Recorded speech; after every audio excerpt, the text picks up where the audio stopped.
Okay, so hey guys, this is Dragonfangs. In this video I'm going to try and explain various ways of different consistency, of different difficulty to do acid worm skip, also known as AWS sometimes, mostly in writing. This is, for those unaware, this is a trick that lets us skip acid worm, as the name would imply. It lets us get past this barrier, to speak. You're supposed to activate zip lines through fighting acid worm, and then use that to get past this. But there are a couple of different ways to get through this room anyway, which saves a bunch of time since acid worm is way over to the right and takes a lot of time, like a few minutes to go over there and kill it. So there are two basic ways of doing it, with various alterations of those basic ways. And I'm gonna start with the most common one that is used like in 90%, which is the most common place to see this skip happening. It also happens in 100% sometimes, but it's not really the same kind of time saver and much harder, so it's not as common. This is a staple in any 90% run really, so you pretty much have to know this in order to run 90%. But anyway, so to start off, we want to destroy these two blocks. You might not want to destroy the second one if you feel uncomfortable with this jump, which is not trivial. Like it's certainly missable if you screw it up like that. So you might want to leave one of them there. That's not a big deal. But most people destroy both of them. And see, like, the jump isn't super easy. But anyway, you jump over here, grab that, then you want to.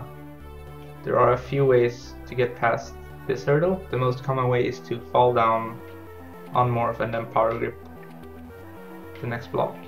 But there is also, you can also bomb these or spring ball over. Spring ball is the fastest, but it's pretty hard. The task does spring ball, but I wouldn't recommend any of these. Like, you can do that if you want to, but this is pretty consistent and fast. So after over, you're going to be over on this leftmost block, and you see that ledge over here? That ledge is the one when I get to. This is way too far for us to get normally, but if you position yourself like on the very edge of the block, and then place a bomb, and let the bomb propel you a tiny bit, that's enough to get over to the ledge. This can be done a few ways.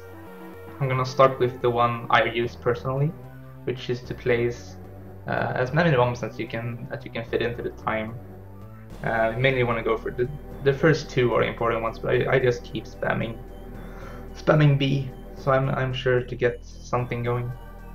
But it kind of looks like this if I can get it first right. This trick is still really inconsistent, and really inconsistent is pushing it, but it's a tough trick. So let's see. So yeah, that's what it looks like. It went down correctly. The key to doing this is placing the two first bombs as close together as possible. Like, you see how you're kept up in the air like that. If you place them too far away. Okay, you can actually place them pretty far away apparently. Wow.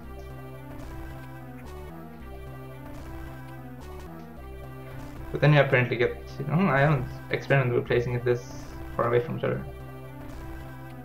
Anyway, you want to place them pretty close.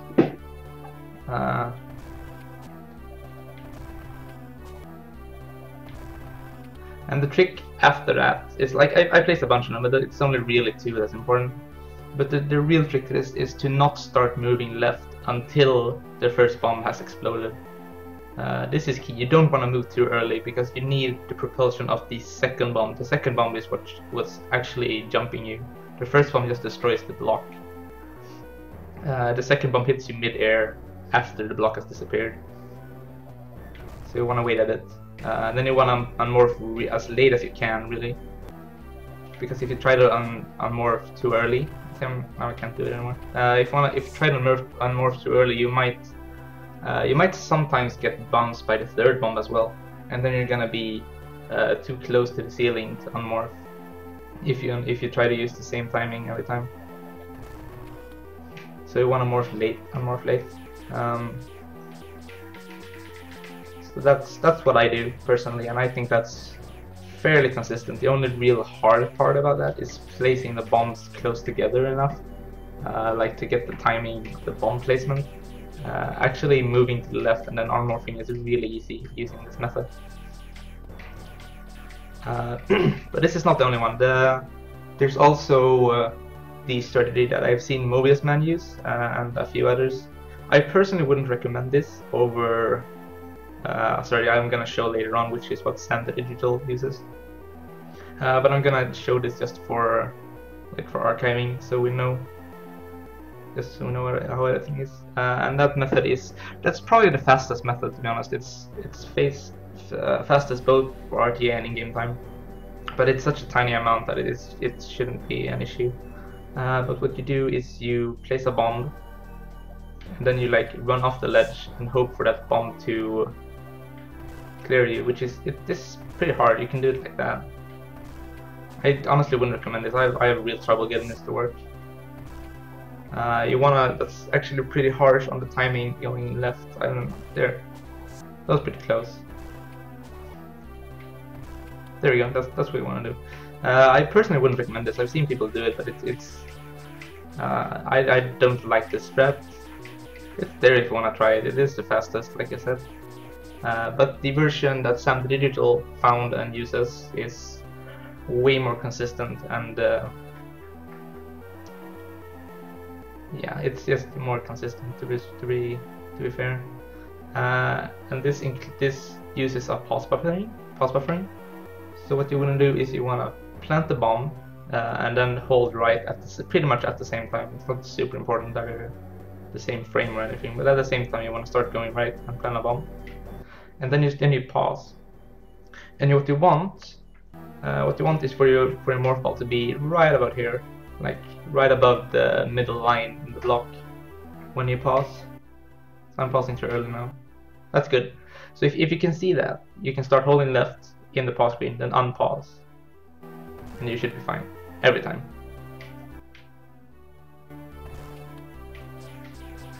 This is consistent. This is like one of the more consistent strats, but it uses a pause buffer. I'm personally not very good at pause buffering. So I tend to screw this up by pausing too late, and then I'm just done anyway. So this is probably the most consistent way of doing it, if you can do the pause buffer properly. See, now I'm too late. I'm gonna screw it over. So those are the 3 ways of using bombs to get past, which are like, that's what most people do. Either of those 3. There is also the HBJ version, which is a lot harder. This is what's used in. Let's see, do I have? No, I don't.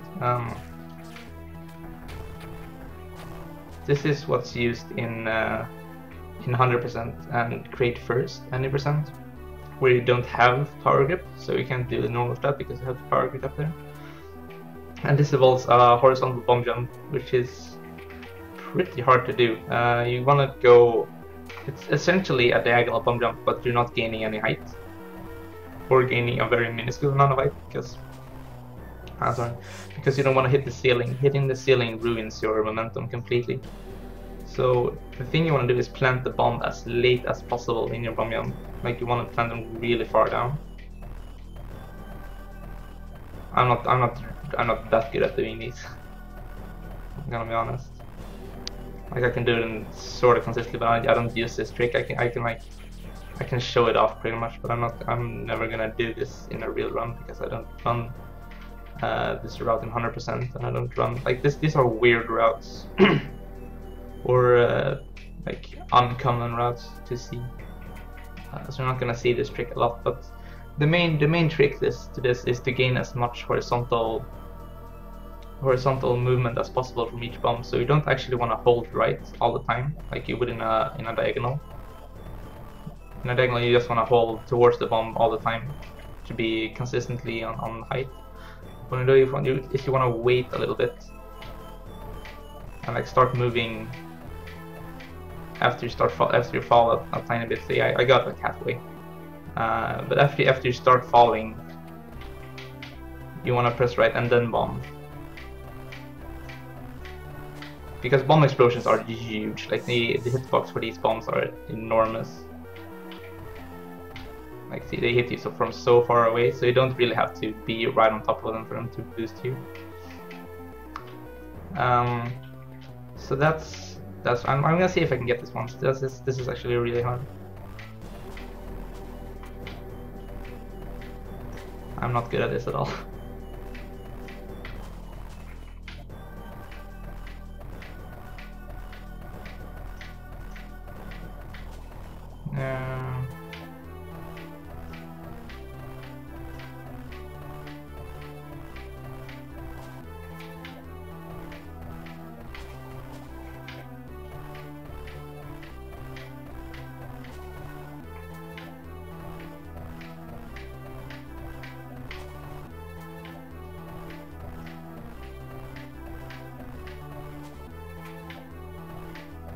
Okay, I'm not gonna be able to do this. Again, I wouldn't recommend this unless you're doing one of those routes where you don't have power grip to help you with the blocks over there. Another way of doing the HPD, which is mostly used as a backup plan in case you fail this. Let's say you do that. Oh no. Now that block on the far left is gone. It is not there anymore. And in order to retry the trick, you're gonna have to reload the room, which takes a lot of time. That takes like 20-30 seconds. And that's one way to do it. That's how I used to do it most of the time. But more recently, I've been told of a way to do HPJ that involves high jump, which you should have in the normal Ridley first 100% route. And power grip, which makes HPJing a lot easier since you don't have to go all the way over there. You can like kind of make it close and then use the power grip for the rest of the day, which 100% can't do, or crate first in general can't do. So the trick to doing this is to start in the lava or in the acid and use spring ball to get your first bomb going. So you want to spring ball and then like on the way up plant a bomb. This is sort of a strict timing, but it's not a big deal if you miss the first bomb. You can just go down and try again. But this means you're starting way farther to the left and way farther down. Like that was a lot closer than I got earlier.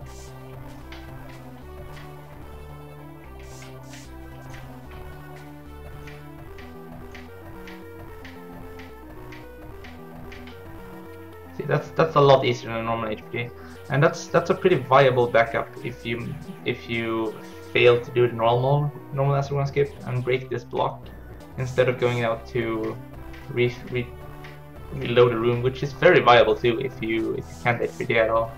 And HPGing is hard, so I wouldn't blame you if you can't do it. Getting his first bomb is hard too, apparently. Oh crap.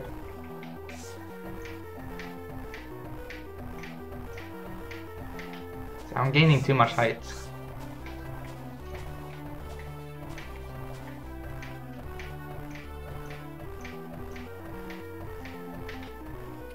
It's actually possible to do an HPJ and lose height, but it's really hard. At best, you're gonna like gain a tiny bit of height every bomb, but it should be enough to get you over here. I'm gonna try this. I'm gonna get this one more time.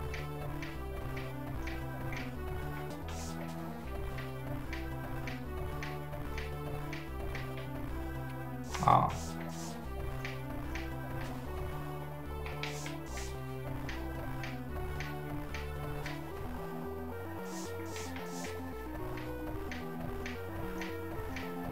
Okay, I'm not that good at HPJing, I'm gonna be completely honest. So like I can make this within like 4 or 5 tries, which should still be faster than reloading the room, I think, maybe. Considering if you reload the room, you still have to do the normal acid room skip, which is still not easy. But yeah, so that's That's the main ways of doing this room for anyone learning, for anyone who has trouble with this room. You should at least try the 2 different bomb strats, or 3 different, I guess. Like use whatever fits you the best. So it's either, to recap, it's either place a bunch of bombs, place them really quickly together. Don't start moving until the first one explodes.